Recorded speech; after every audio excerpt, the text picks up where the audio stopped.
Hello everyone, welcome to my YouTube channel code with एसएचआर।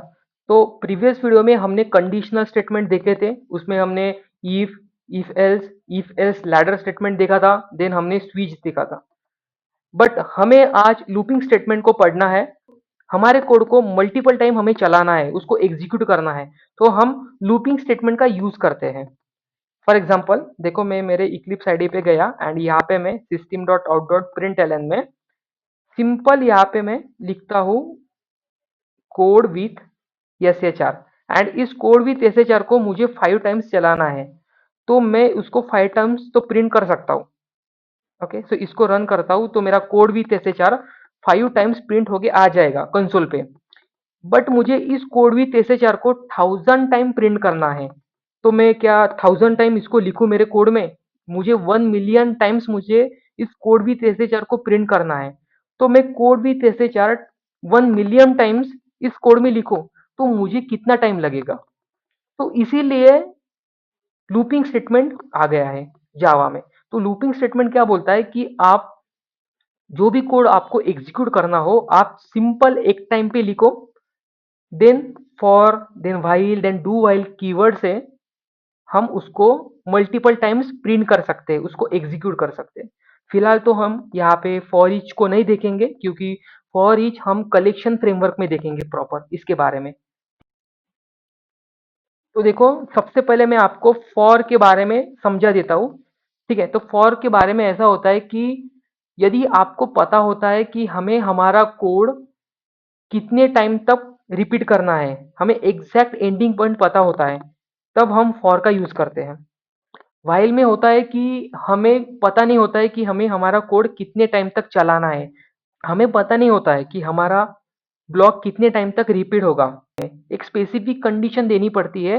जब तक condition true है तब तक हमारा लूप काम करेगा। कंडीशन फॉल्स हो जाएगी तो लूप के बाहर निकल जाएगा। ठीक है, व्हाइल लूप में। डू व्हाइल में ऐसा होता है कि हमें सिर्फ एक टाइम पे ही कंडीशन को चलाना है, एग्जीक्यूट करना है, तो हम डू व्हाइल का यूज कर सकते हैं। डू व्हाइल में क्या होता है, सबसे पहले कोड एग्जीक्यूट होता है एंड देन बाद में कंडीशन चेक होती है। यदि कंडीशन फॉल्स है तब भी एक बार प्रिंट होगा, एक बार एग्जीक्यूट होगा हमारा कोड। यदि कंडीशन ट्रू है तो एग्जीक्यूट तो होगा मल्टीपल टाइम्स। ठीक है, तो इसको थोड़ा सिंटैक्स देखते हैं। तो सबसे पहले मैं आपको बता देता हूँ फॉर के बारे में। तो फॉर में सबसे पहले आपको इनिशियलाइज करना पड़ता है। मतलब हमें हमारे कोड को 10 टाइम्स चलाना है तो स्टार्टिंग पोजीशन क्या रहनी चाहिए, वैल्यू को सबसे पहले हमें इनिशियलाइज करना पड़ता है। Like so int a is equal to 1, मतलब मुझे 1 से मेरे कोड को चलाना है, तो मैं int a is equal to 1 लिखूंगा। ठीक है, सेमी कॉलम देना मैंडेटरी है। देन यहाँ पे कंडीशन लिखनी पड़ती है, कहाँ तक हमें कोड को चलाना है, एग्जैक्ट यहाँ पे कंडीशन देनी पड़ती है। And then increment and decrement. Then यहाँ पे मुझे स्टेटमेंट लिखना पड़ता है जो कोड को आपको एग्जीक्यूट करना हो। तो देखो, सिंपल मैं आपको बता देता हूँ। सबसे पहले इनिशियलाइज होता है, देन कंडीशन चेक होती है। यदि कंडीशन ट्रू है तो अंदर जाएगा, कोड को एग्जीक्यूट करेगा, देन इंक्रीमेंट डिक्रीमेंट होगा। कंडीशन चेक करेगा, देन कोड एग्जीक्यूट होगा, देन इंक्रीमेंट डिक्रीमेंट होगा। कंडीशन चेक करेगा, अंदर आएगा, देन इंक्रीमेंट डिक्रीमेंट होगा। यदि आपकी कंडीशन फॉल्स है तो लूप के बाहर चला जाएगा। ठीक है, फॉर लूप में होता है। व्हाइल लूप में सबसे पहले आपको कंडीशन चेक करनी पड़ती है। यदि कंडीशन ट्रू है तो अंदर आ जाएगा, देन कोड को एग्जीक्यूट करेगा और कंडीशन चेक करेगा, कोड को एग्जीक्यूट करेगा, कंडीशन चेक करेगा, कोड को एग्जीक्यूट करेगा। एक स्पेसिफिक पॉइंट पे हमारी कंडीशन फॉल्स होती है तो कोड के अंदर नहीं जाएगा, डायरेक्टली बाहर जंप करेगा। डू वाइल में सबसे पहले आपको डू कीवर्ड लिख के इस करली ब्रैकेट के अंदर एक स्टेटमेंट लिखना पड़ता है जो कोड आपको एग्जीक्यूट करना हो। देन आपको इस व्हाइल कीवर्ड के हेल्प से इस राउंड ब्रैकेट में हमें कंडीशन देनी पड़ती है। तो देखो यार, यहाँ पे सबसे पहले हमें कोड लिखना पड़ता है जो कोड हमें एग्जीक्यूट करना हो, एंड देन बाद में हमें कंडीशन चेक करनी पड़ती है। यदि आपकी कंडीशन फॉल्स है इस डू वाइल में, तब भी आपका कोड एक बार एग्जीक्यूट होगा। देन इसको लगेगा अरे ये तो कंडीशन फॉल्स है, तो लूप के बाहर निकल जाएगा। बट कंडीशन ट्रू है तो घूमेगा घूमेगा जब तक कंडीशन फॉल्स नहीं हो रही है तब तक। तो बट व्हाइल लूप में क्या है, जब यहाँ पे कंडीशन फॉल्स होती है तो अंदर आएगा भी नहीं। बट इसमें कंडीशन फॉल्स हो रही है, तब भी डू के अंदर आ रहा है। सो हम यहाँ पे फॉर को, वाइल को एंड देन डू वाइल को हम कोडिंग में देखेंगे। तो देखो सबसे पहले मैं इसको हटाता हूँ एंड इसको कंसोल को क्लियर करता हूँ। तो देखो सबसे पहले मैं यहाँ पे कमेंट करता हूँ क्योंकि मुझे देखना है अभी फॉर के बारे में। मैंने फॉर लिखा यहाँ पे। सबसे पहले आपको फॉर कीवर्ड को लिखना पड़ता है, देन यहाँ पे करली ब्रैकेट के अंदर हमें उस कोड को लिखना पड़ता है जो कोड आप एग्जीक्यूट करना चाहते हो। मैं लिखता हूँ system dot out dot print Elon में मुझे प्रिंट करना है सिंपल एक message like code with S H R. यहाँ पे लिख देता हूँ मुझे code with S H R comment में लिखता हूँ 10 टाइम्स प्रिंट करना है। तो मैं सबसे पहले यहाँ पे लिखता हूँ इनिशियलाइजेशन। तो okay, so int i is equal to 1, मतलब मुझे 1 से स्टार्ट करना है। तो देखो यार यहाँ पे जो मैंने इक्वल टू साइन दिया है, यहाँ पे कमेंट में आपको बता देता हूँ। इक्वल टू साइन यूज होता है वैल्यू को असाइन करने के लिए and double equal to sign use होता है वैल्यू को कंपेयर करने के लिए। वैल्यू को कंपेयर करने के लिए डबल इक्वल टू का यूज होता है एंड वैल्यू को असाइन करने के लिए सिंगल इक्वल टू का यूज होता है। ठीक है,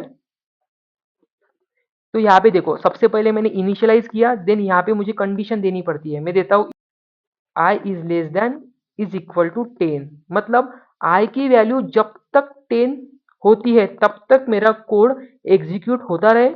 जब तक आई की वैल्यू 10 से ऊपर जाती है तो मैं लूप के बाहर निकल जाऊं। देन यहाँ पे मैं आई को एक एक से बढ़ाता हूँ। तो देखो आई की वैल्यू इनिशियली 1 है, यहाँ पे कंडीशन चेक करेगा, the 1 is less than is equal to 10, condition valid है, कोड भी 10,000 एक टाइम प्रिंट हो गया। देन यहाँ पे आई की वैल्यू एक से बढ़ गई, अभी हो गई 2। देन यहाँ पे चेक कर रहा है कि 2 is less than is equal to 10, condition valid है, कोड भी 10,000 प्रिंट किया। देन यहाँ पे 2 से हो गया अभी 3, तो 3 is less than is equal to 10, then condition valid, code भी 10,000 एक टाइम प्रिंट हो गया। ठीक है, अभी ऐसे करते करते मेरी वैल्यू आ गई 10। देन यहाँ पे मैं चेक कर रहा हूँ कि 10 is less than is equal to 10, less than तो नहीं है बट इक्वल टू है, तो कोड भी ऐसे 4 प्रिंट हो गया, कंडीशन वैलिड है। देन 10 प्लस 1 हो गया लाइक 11 हो गया, तो 11 is less than is equal to 10, condition valid नहीं है, तो अंदर नहीं जाएगा, प्रिंट नहीं करेगा, डायरेक्टली इस लूप के बाहर निकल जाएगा। देखो मैंने 10 टाइम तक प्रिंट किया है, तो 10 टाइम तक code with S H are मेरे कंसोल पे प्रिंट हो गया। तो ये होता है फॉर के बारे में। क्योंकि मुझे पता था कि मेरा लूप 10 टाइम तक चलने वाला है, इसीलिए मैंने फॉर लूप का यूज किया। अभी हम देखते हैं व्हाइल के बारे में।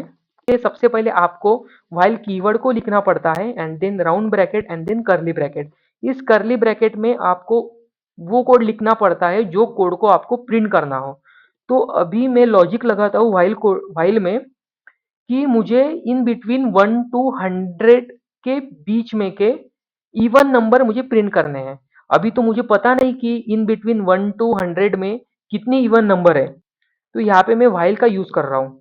तो सबसे पहले मैं लिखता हूँ int, then int a is equal to 2 लिखता हूँ क्योंकि इवन नंबर 2 से चालू होता है, like 2 4 6 8। A is less than is equal to 100। इस व्हाइल के अंदर मैं अभी एक लॉजिक लिखता हूँ, इफ ए मॉड ऑफ 2, ऐसी वैल्यू जिसमें 2 का प्रॉपर डिवाइड हो जाए एंड उसका रिमाइंडर 0 आ जाए। देखो मैंने यहाँ पे डबल इक्वल टू का यूज किया, तो कंपेयर के लिए डबल इक्वल टू का यूज होता है। तो ऐसी वैल्यू जिसमें 2 का प्रॉपर डिवाइड हो जाए एंड देन उसका रिमाइंडर 0 आ जाए। देन यहाँ पे अभी मैं system dot out dot print L में ए को प्रिंट करता हूँ एंड देन इफ के बाहर आता हूँ एंड ए को प्लस प्लस करता हूँ। मतलब देखो अभी इसका लॉजिक देखो मैं कैसे लगाया।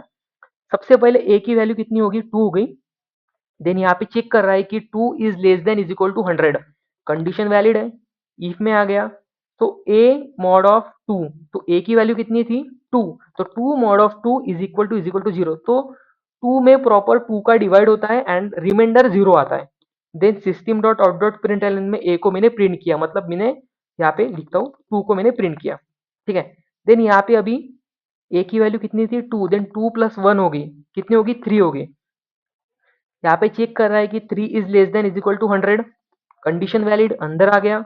देन ए की वैल्यू कितनी है 3, सो 3 मॉड ऑफ 2, तो 2 का 3 में प्रॉपर डिवाइड नहीं होता है एंड उसका रिमाइंडर 0 नहीं आता है, तो बाहर निकल गया। देन ए की वैल्यू अभी 3 से 4 हो गई।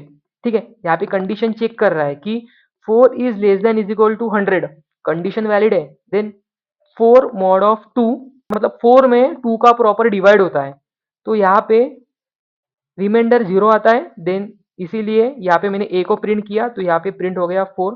सो ऐसे करते करते 2 प्रिंट होगा, 4 प्रिंट होगा, देन 5 नहीं होगा, 6 होगा, 7 नहीं होगा, 8 होगा, 9 नहीं होगा, 10 होगा। ऐसे करते प्रॉपर 100 तक जितने भी मेरे इवन नंबर है प्रिंट होते रहेंगे। ठीक है, इसको मैं रन करता हूँ। ठीक है, तो यहाँ देखो मेरे कंसोल पे, देन 2, 4, 6, 8, 10, 12, 14, यहाँ पे मेरे 100 तक मेरे इवन नंबर प्रिंट हो गए। बट मुझे पता नहीं था कि इन बिटवीन 2 से लेके इन बिटवीन 100 तक कितने इवन नंबर मेरे प्रिंट होते रहेंगे। तो सेम मैंने लॉजिक इस व्हाइल लूप में लगाया है। ऐसे नंबर जिसमें प्रॉपर 2 का डिवाइड होता है एंड उसका रिमाइंडर 0 आता है, देन मैंने यहाँ पे ए को प्रिंट कर दिया है। तो इसीलिए मैंने व्हाइल का यूज किया है, क्योंकि मुझे पता नहीं था व्हाइल लूप कितने टाइम तक घूमेगा। तो अभी मुझे देखना है डू व्हाइल के बारे में। तो डू व्हाइल में क्या होता है, सबसे पहले हम ऐसा कोड लिखते हैं जो एग्जीक्यूट हो जाए, वो लिखते हैं हम डू के ब्लॉक में। देन हम बाद में कंडीशन को चेक करते हैं। सो इसमें मैं डू लिखता हूँ एंड यहाँ पे करली ब्रैकेट के अंदर मुझे ऐसा कोड लिखना पड़ता है जो मेरा कोड एग्जीक्यूट हो। तो यहाँ पे मैं system dot out dot println में सिंपल में यहाँ पे कोड विथ SHR लिखता हूँ एंड यहाँ पे मुझे अभी व्हाइल में इस राउंड ब्रैकेट में कंडीशन देनी पड़ती है। तो यहाँ पे मैं क्या करता हूँ, सबसे पहले एक यहाँ पे एक वेरिएबल को डिक्लेयर करता हूँ, बिकॉज मेरे कंडीशन के लिए एक वेरिएबल को डिक्लेयर करता हूँ, int a is equal to 1। And यहाँ पे व्हाइल में लिखता हूँ मैं a is greater than is equal to 5। जैसे यार इनफाइनाइट टाइम प्रिंट होगा, क्योंकि मैंने यहाँ पे ए प्लस प्लस मतलब एक एक से उसको बढ़ाया नहीं, इसीलिए देखो इसको अभी मैं रन करता हूँ तो कोड भी ऐसे 5 टाइम तक प्रिंट हो गया। देखो इसमें क्या हो गया, सबसे पहले int a is equal to 1 मैंने असाइन किया है। देन यहाँ पे उसने डू के अंदर आ गया and then code with SHR print किया, मतलब पहला कोड विथ SHR इसने प्रिंट किया विदाउट चेकिंग कंडीशन, उसने कोड विथ SHR प्रिंट किया। देन ए की वैल्यू एक से बढ़ी, सबसे पहले एक थी, बाद में 2 हो गई। देन कंडीशन चेक किया उसने, 2 is less than is equal to 5, condition proper है, 2 में गया। देन कोड विथ SHR उसने दूसरा प्रिंट किया, नीचे वाला कोड विथ SHR प्रिंट किया। देन ए की वैल्यू एक से बढ़ी, अभी कितनी होगी, 3 हो गई। देन कंडीशन चेक किया उसने, 3 is less then 5, condition proper है। देन कोड विथ SHR एक टाइम प्रिंट किया, मतलब तीसरे बार उसने प्रिंट किया। देन 3 से अभी 4 हो गई। देन कंडीशन चेक की उसने, 4 is less than is equal to 5, condition proper है। देन कोड विथ SHR एक बार प्रिंट किया। ठीक है, देन 4 से अभी 5 हो गई। देन यहाँ पे कंडीशन चेक की उसने कि 5 is less than is equal to 5, तो लेस देन तो नहीं है बट इक्वल है, तो यहाँ पे उसने कोड विथ SHR एक टाइम प्रिंट किया। ठीक है, बाद में 5 से 6 हो गई, बट कंडीशन यहाँ पे वैलिड नहीं है कि 6 is less than is equal to 5, condition valid नहीं है, तो लूप के बाहर निकल गया। जब मेरी कंडीशन यहाँ पे ट्रू होती है, वैलिड होती है, तो डू में जाता है एंड जो कोड मुझे एग्जीक्यूट करना है उस कोड को एग्जीक्यूट करता है। बट यहाँ पे देखो यार, मैं क्या करता हूँ, इस कंडीशन को मैं फॉल्स करता हूँ। सो ए की वैल्यू 1 है। Then system dot out dot print L N एक बार प्रिंट करेगा, फर्स्ट वाला प्रिंट करेगा। देन ए की वैल्यू 1 से 2 हो जाएगी। देन यहाँ पे चेक कर रहा है कि 2 is greater than is equal to 5, condition wrong है, कंडीशन वैलिड नहीं है, तो डू में नहीं जाएगा, देन बाहर निकल जाएगा। बट देखो ना यार, कंडीशन फॉल्स है तब भी उसने एक बार प्रिंट किया डू वाइल में। देखो मैं इस कोड को रन करता हूँ, मैं मेरे कोड को रन करता हूँ, तो देखो एक बार कोड भी SHR यहाँ पे प्रिंट होके आएगा। तो हमने देखा फॉर के बारे में, वाइल के बारे में एंड डू के बारे में। फॉर में हमें initialization, then condition, then increment decrement होता है। सबसे पहले इनिशियलाइज करना पड़ता है, देन कंडीशन चेक करना पड़ता है, कंडीशन वैलिड है तो अंदर जाएगा, कोड को एग्जीक्यूट करेगा, देन इंक्रीमेंट डिक्रीमेंट होगा। सो हमें फॉर में हमारा लूप कितने टाइम तक घूमेगा वो हमें फॉर लूप में पता होता है। व्हाइल में हमें पता नहीं होता है कि हमारा व्हाइल जो ब्लॉक है, ब्लॉक ऑफ कोड है, कितने टाइम तक चलेगा। मैंने यहाँ पे इवन नंबर फाइंड किए इन बिटवीन 1 to 100, बट मुझे पता नहीं था कि इन बिटवीन 1 to 100 में कितने इवन नंबर आते हैं। जितने इवन नंबर आएंगे उतने बार हमारा वाइल लूप चलेगा, बट मुझे पता ही नहीं था कि कितने इवन नंबर आते हैं। डू वाइल में यदि आपकी कंडीशन फॉल्स होती है तब भी आपका कोड एक टाइम चलेगा, क्योंकि हमें सबसे पहले कोड को एग्जीक्यूट करना पड़ता है एंड बाद में हमें कंडीशन को चेक करना पड़ता है। बट वाइल लूप में ऐसा नहीं है, कंडीशन हमारी फॉल्स है तो कोड एग्जीक्यूट नहीं होगा। बट डू वाइल में कंडीशन फॉल्स ही है तब भी एक बार कोड रन होगा, ठीक है, बट ट्रू है तो चलेगा। जैसे कि वाइल चल रहा है वैसे ही डू वाइल चलेगा। तो आज हमने कवर किया है for while and then do while. अगली वीडियो में हम नई चीजें लाते रहेंगे। So do subscribe my channel. Thank you.